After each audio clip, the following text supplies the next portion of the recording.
Number 2. SCP-096, The Shy Guy. Object Class: Euclid. SCP-96 is a humanoid creature measuring approximately 2.38 meters in height. Subject shows very little muscle mass, with preliminary analysis of body mass suggested mild malnutrition. Arms are grossly out of proportion with the rest of the subject's body, with an approximate length of 1.5 meters each. Skin is mostly devoid of pigmentation, with no signs of any body hair. SCP-96's jaw can open to 4 times the norm of an average human. Other facial features remain similar to an average human, with the exception of the eyes, which are also devoid of pigmentation.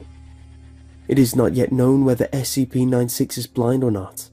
It shows no signs of any higher brain functions, and is not considered to be sapient. SCP-96 is normally extremely docile, with pressure sensors inside its cell indicating it spends most of the day pacing by the eastern wall. However, when someone views SCP-96's face, whether it be direct, via video recording, or even photograph, it will enter a stage of considerable emotional distress. SCP-96 will cover its face with its hands and begin screaming, crying, and babbling incoherently. Approximately 1 to 2 minutes after first viewing, SCP-96 will begin running to the person who viewed its face.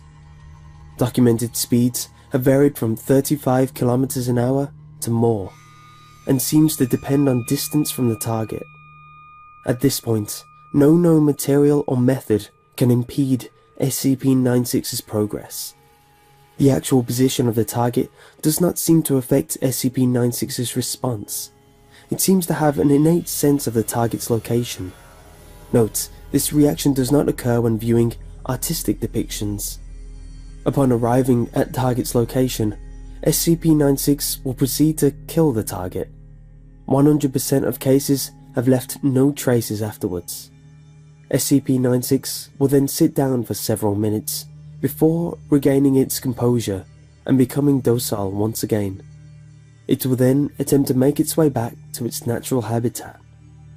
Due to the possibility of mass chain reaction, including breach of Foundation security and large civilian loss of life, retrieval of subject should be considered alpha priority.